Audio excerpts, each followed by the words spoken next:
नमस्कार प्रेक्षकांनो, मुरंबा मालिकेच्या आजच्या भागामध्ये आपण पाहणार आहोत की आता इरावती ही रमाकांत हॉलमध्ये बसलेल्या असताना त्याला कॉफी आणून देते आणि त्यानंतर आता रमाकांतकडे बघत इरावती म्हणते की कायम काका तू माझा द्वेष करत आलायस. तर आता रमाकांत म्हणतो की हो. तेव्हा आता इरावती म्हणते की मी तुला कधीच विसरू शकत नाही. तेव्हा आता रमाकांत म्हणतो की मी झाडावर प्रेम करणारा माणूस आहे, मी कसा कुणाचा द्वेष करू शकतोस. आणि रमाकांत म्हणतो की हे बघ इरा, मी कायम तुझ्याशी बोलायचा प्रयत्न करायचो, पण तू सुद्धा सर्वांची लाडकी होती आणि तू तुझ्याच विश्वास गुंग होती. दादा पडला हे असा लाडका सगळ्यांचा, शेंडी फेळ पडला तो हुशार आणि तू सुद्धा अशी लाडकी. आणि त्यानंतर आता रमाकांत म्हणतो की मग मी माझा वेळ कुणासोबत घालवायचा. आणि लगेच बरोबर आहे असे म्हणत इरावती म्हणते की मला तुझ्याशी खूप बोलायची इच्छा व्हायची, तेवढ्याच शशी दादा यायचा आणि माझं लाड करायचा, त्यामुळे मी सुद्धा तुझ्याशी मला वेळ मिळत नव्हता. आणि मग शशी दादाबरोबरच मी शॉपिंगला जायची. आणि त्यांचे हे बोलणे चालू असतानाच मयुरी तिथे येते आणि मयुरी आता इरावती रमाकांतचे बोलणे ऐकू लागते. आणि इरावती म्हणते की मला जर जे काही मिळालं नाही आणि ते समोरच्या व्यक्तीला मिळालं तर माझ्या मनात थोडा युगोसुद्धा होता आणि त्यामुळे माझा युगो बाजूला ठेवून मी तुझ्याकडे नाही आले काका, कारण मला त्याची एवढी गरज नाही वाटली. आणि त्यानंतर आता शशीदादांचं लग्न झाल्यानंतर सुद्धा मला तुला हे सांगावंसं नाही वाटलं. आणि त्यानंतर मग मला अमेरिकेला जायची वेळ आली तरीसुद्धा मला हे तुला सांगावंसं नाही वाटलं असे इरावती आता रमाकांतला सांगते. इरावती म्हणते की आत्ता मला कळतंय की या घरात कुणी कुणावरती प्रेम करणं ना चुकीचं आहे. मयुरी ते सगळं ऐकताच म्हणते की आत्या तू एकदम बरोबर बोलते. अगं मी एका मुलावर प्रेम करत होते ना, तो सुद्धा मुलगा अगदी गरीब होता तरीसुद्धा मी त्याच्यासोबत संसार केला. आणि त्यानंतर आता लगेच मयुरी म्हणते की माझ्यासुद्धा वाट्याला दुःखच आलं.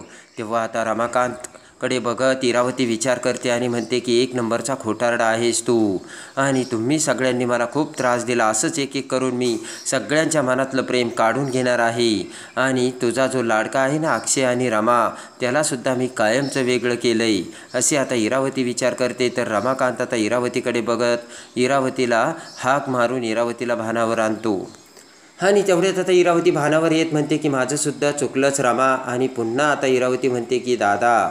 आणि लगेच आता इरावती म्हणते की या घरात ना खूप मिसकम्युनिकेशन आहे आणि कोणीच कोणासोबत व्यवस्थित कम्युनिकेट करत नाही, कोणी कोणाला समजूनसुद्धा घेत नाही रे. आणि ते ऐकताच आता रमाकांत हा इरावतीच्या खांद्यावर हात ठेवतो. तर इरावतीला सुद्धा खूप हायसे वाटते, कारण रमाकांतसुद्धा आता आपल्या बाजूने झाला आहे आणि आपलं म्हणणं त्याला पटलं आहे हे आता इरावतीला कळते. इकडे आता साई हा घरी आलेला असतो आणि अक्षय घरी येऊन गेल्याची साईला समजते. साई आता त्याच्या आईला म्हणतो की काय आई, अगं अक्षय भाऊ घरी घेऊन गेले आणि तुम्हाला सांगितलंसुद्धा नाही. तेव्हा साईची आई म्हणते की अरे तुम्ही कामात असताना म्हणून नाही सांगितलं. आणि काय रे तुला काय वाटलं की त्या अक्षयला मी काय सोडीन काय, ती पोरगी होती ना त्याच्यासोबत.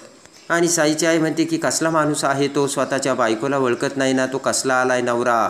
आणि आता साई म्हणतो की तसं नाही आहे, अक्षय भाऊ खूप चांगले आहे, पण ती माही ना माहीच खूप बनेल आहे. साईची आई म्हणते की नुसती बनेल नाही तर मा बनेल आहे, मला चक्कर येते, मला कसं तरी होते. किती नाटकं करून दाखवली तिने. आणि आता भूषण म्हणतो की बंट्याला ना तिनेच काहीतरी पट्टी चढवली असेल. तर साईची आई म्हणते एकदम बरोबर. आणि मग बंट्याला वाटत असेल की ती माहीच प्रेग्नंट आहे. तर साईची आई म्हणते की एकदम बरोबर, तसंच वाटतंय त्याला. आणि भूषण म्हणतो की मग बंट्यासुद्धा तिची जास्तच काळजी घेत असेल नाही का. साईची आई म्हणते की एकदम बरोबर, पण आता काय करायचं. ते ऐकून आता सगळेजण विचारात पडतात. आणि आता सगळेजण विचार करत असताना आता रमा हे लगेच त्या सगळ्यांना सांगते की आता जे काही करायचं ना ते मी करणार आहे. सगळेजण आता रमाकडे बघतात. तर आता रमा म्हणते की बघूयात आता ती माही स्वतःपासून किती दिवस वाचवते ते. आणि उद्या मी मुकादमांच्या घरी जाऊन राहणार आहे. विचार करत आता साई म्हणतो की मला हे बरोबर नाही वाटू राहिलं बरं का. अहो विचार करा ना, ती लहान मुलगी आली होती, तिलासुद्धा मारून टाकण्याची यांनी धमकी दिली. हे कोणत्या थराला जाऊ शकतात आणि हे खूप विचित्र माणसे आहेत असे साई आता रमाला समजावू लागतो. आणि पटकन आता भूषण म्हणतो की हे बघ तायडे, हे जे काही बोलतायत ना ते एकदम बरोबर बोलतायत. तुला जे काही करायचं ना ते इथे राहून कर, त्या घरी जाऊ नकोस. त्या घरी गेली तर तुझ्यापर्यंत ते अगदी जवळ येऊन पोचतील आणि तुझ्या विरोधात ते काहीसुद्धा करू शकतात, कारण त्या माणसांचा आता विश्वासच राहिला नाही. तेव्हा आता रमा विचार करते आणि म्हणते की नाही भूषण दादा, मला ना आता कुणावरच अवलंबून राहायचं नाही. आणि ते ऐकताच आता साईची आई आता डोक्याला हात लावते आणि म्हणते की बाप्पा, अगं माझा स्वभाव आहे थोडासा फटकळ, पण मी एवढी वाईट नाही आहे. मी जाते पटकन बोलून, पण त्याचं एवढं तू कशाला वाईट वाटून घेतेस? तू इथे राहा, मला काहीही चिंता नाही आहे आणि मला काहीही प्रॉब्लेम नाही आहे असे साईची आई आता रमाला समजावं लागते. पण ऐकणार ती रमा कसली? रमा म्हणते की नाही नाही, खरंच मला आता कुणावरती ओझं बनून नाही राहायचं. रमा म्हणते की काकू, तुम्ही एवढं स्वतःला वाईट वाटून घेऊ नका. मला माहिती तुम्ही मनाने खूप चांगले आहात, पण आता जे काही करायचं ना ते मला करू द्यात आणि मी तिथे गेल्याशिवाय मला अजून पुढचं काहीच करता येणार नाही असे रमा त्यांना समजावते. रमा म्हणते की तुम्ही आता काही काळजी करू नका, हा खेळ ना आता मीच खेळणार आहे आणि त्या घरी जाऊन खेळणार आहे. बघूयात मग ती माही जिंकते की मी जिंकते आता.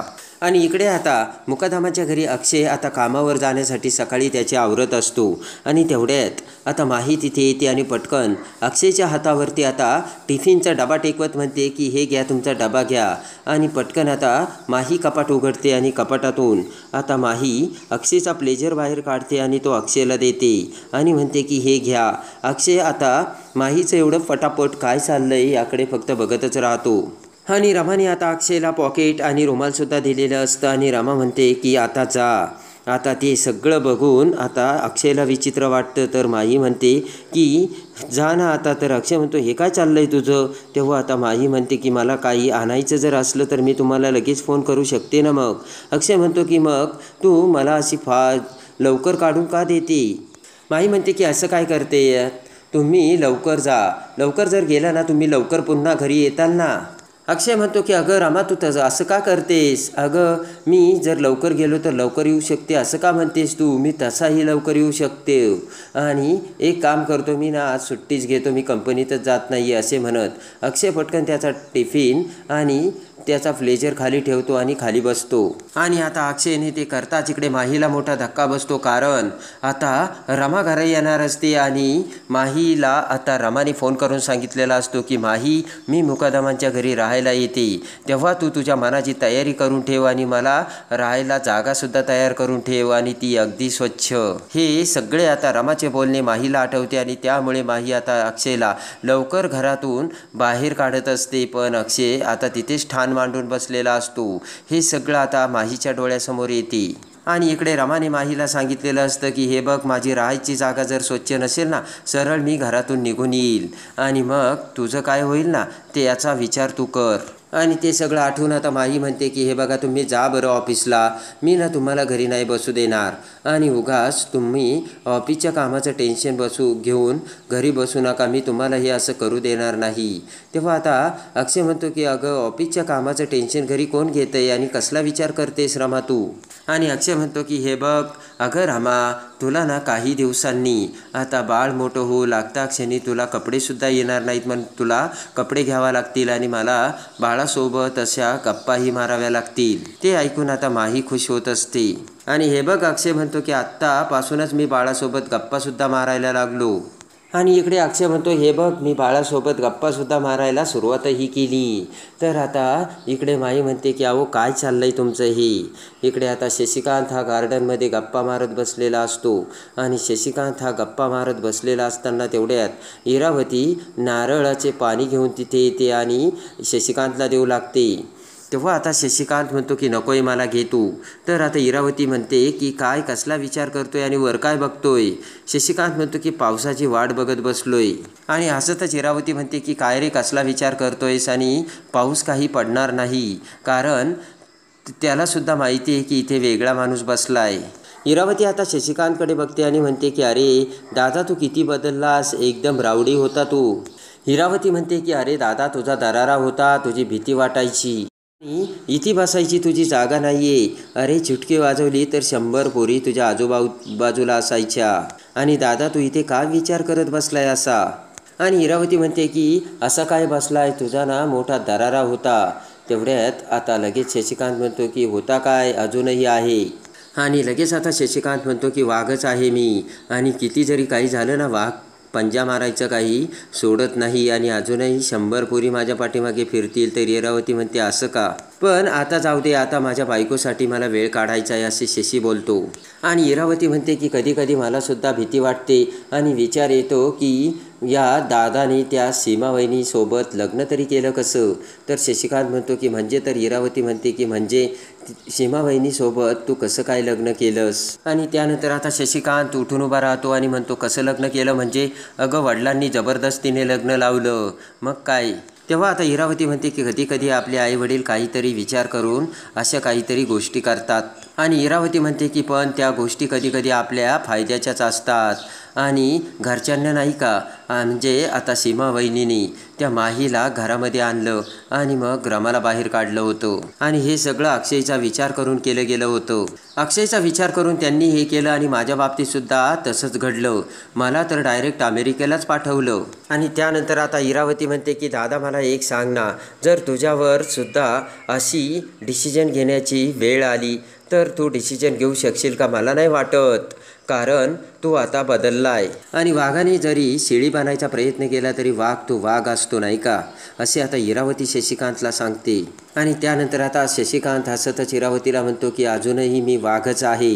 ते ऐकताच आता इरावती म्हणते की स्वतःला कन्व्हिन्स करणं अगदी सोपं असतं रे दादा. आणि त्यानंतर आता ते नारळ पाणी पिलेलं आता इरावती शशिकांतच्या हातात देते आणि म्हणते की दादा मी तुला सांगतो, हे बदलणं वगैरे ना अगदी सोपं आहे.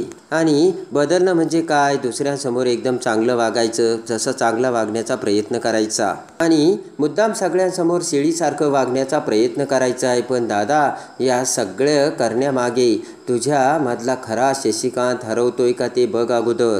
आणि तो जर हरवला तर तुला लोक विचारणारसुद्धा नाही, असे आता इरावती शशिकांतला सांगते. इकडे आता माही ही अक्षयला सांगत असते की तुम्ही पहिलं ऑफिसला जा आणि नंतर खूप सुट्ट्या पडणार आहात, नंतर तुम्हाला खूप सुट्ट्या घ्यायच्यात.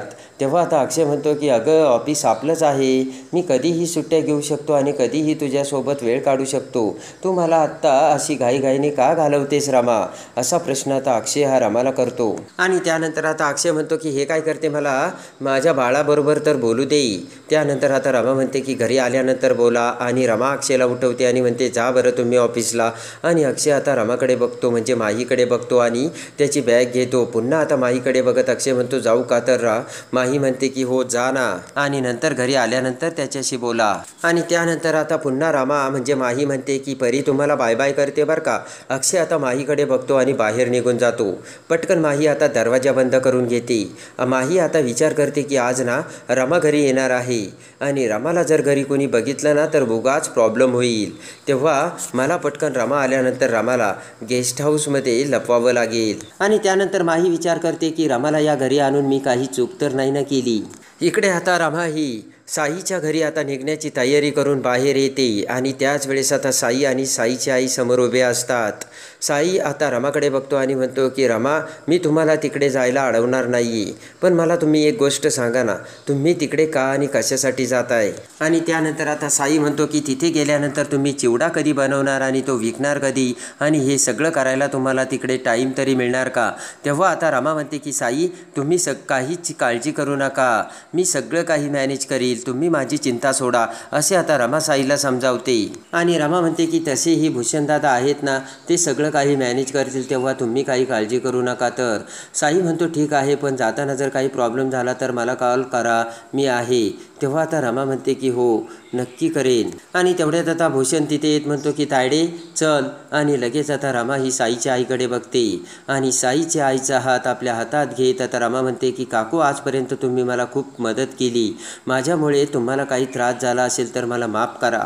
आणि त्यानंतर आता साईची आई रमाला म्हणते की त्रास तर दिलास तू, पण रमा मी तुला एक सांगते, माणसाने ना चालायला शिकावं पण उडायला नाही. आणि एकदा का माणूस उडायला शिकला की मग त्याला उभं राहता येत नाही.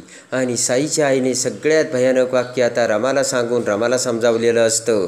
रमाला आता साईची आईला काय म्हणायचं हे बरोबर समजलेलं असतं. आता साईची आई म्हणते की जमिनीवर चालताना जर वाकलं तर पुन्हा माणूस उभा राहू शकतो, पण एकदा का माणूस उडायला लागला की त्याला खरंच उभं राहता येत नाही.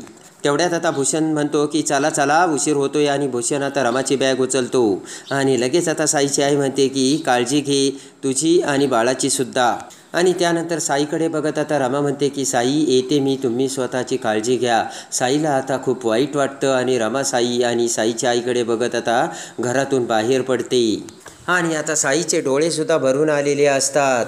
इकडे आता इरावती तिच्या बेडरूममध्ये गाणं गुणगुणत कॉफी पित असते आणि माही आता येरझाऱ्या मारत असते. माहीला आता काय करावे आणि काय नाही कळतच नसतं. इरावतीकडे बघत आता मोठ्याने ओरडत माही आता इरावतीला म्हणते की इरा, तू एवढी शांत कशी बसू शकतेस आणि गाणं ना कसं गुणगुणू शकतेस. तेव्हा आता कानाला हात लावत आता इकडे इरावती म्हणते की काय झालं, तू कशाला एवढं टेन्शन घेतेस. आणि इरावती म्हणते की मी काहीही करू शकते आणि तुझी रमा येणार आहे ना आज. तेव्हा आता माही म्हणते की हो, आणि रमा आज येणार आहे आणि तिला जर कोणी बघितलं ना तर मला टेन्शन आलं आहे. आणि लगेच आता हाताची घडी घालून माही म्हणते की आपण ती आल्यानंतर तिला गेस्ट रूमपर्यंत कसं घेऊन जाणार आहोत. आणि त्यानंतर आता पुन्हा इरावती ही उठून आता माहीच्या अवतीभोवती फिरू लागते आणि म्हणते की रमाला आता गेस्ट रूमपर्यंत कसं घेऊन जायचं. विचार करत आता इरावती म्हणते की आहे माझ्याकडे एक आयडिया. तेवढ्यात आता माही म्हणते की कोणती, तर लगेच इरावती माहीचा पदर तिच्या डोक्यावर धरते. तर आता लगेच माही खुश होते आणि म्हणते की अरे हो, मला ना नयनासुद्धा पहिल्यांदा इथे घेऊन आली होती ना, तेव्हा असं घोंगटमध्ये घेऊन आली होती आणि सांगितलं होतं की ही ना मेड आहे. आणि लगेच आता माहीसुद्धा खुश झालेली असते. डोक्यावरती पदर घेऊन आपण रमाला गेस्ट रूमपर्यंत घेऊन जायचं हे आता माहीलासुद्धा पटलेलं असतं. आणि पुन्हा विचार करत आता माही म्हणते की पण ना हिरा ऐक ना, मी त्यावेळेस घेतलं होतं सांभाळून, पण रमाना बोलू शकते. आणि आता काय करायचं असं म्हणता क्षणी इरावती पुन्हा कॉटवर बसते. कॉफी हलवत आता इरावती म्हणते की एक काम कर ना तू माही, तू फेऱ्या मार, मग मला काहीतरी सुचतं. माही म्हणते की ओके, आणि माही पुन्हा इकडे तिकडे फेऱ्या मारू लागते आणि म्हणतं की आठवलं का काही. तर आता इरावती म्हणते नाही, तर माही पुन्हा आता त्या रूममध्ये फेऱ्या मारू लागते. आणि त्यानंतर आता लगेच इरावती म्हणते की सुचलं. माहीला खूप आनंद होतो आणि पटकन माही आता तिचे कान इरावतीसमोर करते. इरावती आता माहीला रमाला कसं आणायचं आणि घेऊन जायचं याची आयडिया आता इरावतीने सांगितलेली असते. आणि त्यानंतर आता ठरल्याप्रमाणे माही म्हणजे रमा ही माहीकडे मुकादमाच्या घरात राहायला आलेली असते. आणि पटकन आता इरावती आणि आता माही दोघीही रमाला डोक्यावरती पदर घेऊन आतमध्ये घेऊन जातात. आणि रमा आता बेडरूममध्ये आल्यानंतर इकडे आता इरावती रमाला म्हणते हे बघ, तू सांगितल्याप्रमाणे सगळं काही आम्ही अरेंज केलं आहे. आणि तेवढ्यात आता इरावती म्हणते की सगळ्या गोष्टी तुझ्यासाठी आम्ही अगदी पद्धतशीर करून ठेवल्यात. ते ऐकताच आता रमा म्हणते की पण एक गोष्ट राहिली ना. तेव्हा आता माई म्हणते कोणती, तर आता रमा म्हणते की आमच्या दोघांचा फोटो. ते ऐकताच आता इरावती आणि माहीला धक्का बसतो. आणि तेवढ्यातच आता अक्षय हा कामावरून ऑफिसवरून पुन्हा घरी आलेला असतो आणि बेडरूमचा दरवाजा उघडतच आता दरवाजा वाजवत अक्षय म्हणतो की रमा दरवाजा उघड, मी आलोय. आणि अक्षयचे ते बोलणे ऐकताच आता माही आणि इरावतीला मोठा धक्का बसलेला असतो. रमा ही आतच आता बेडरूममध्ये असते आणि अक्षय आता कामावरून आलेला असतो. तर अक्षय आता बेडरूमचा दरवाजा वाजवत असतानाच करून इरावती आणि माही हे दरवाजाकडे बघू लागतात. तर आता इरावती आणि माही रमाला कसे लपवणार आणि रमाचे सत्य आता इकडे अक्षयसमोर कसे येणार हे बघण्यासाठी आणि मुरंबा मालिकेच्या डेली अपडेटसाठी आपल्या चॅनलला लाईक करा, सबस्क्राईब करा.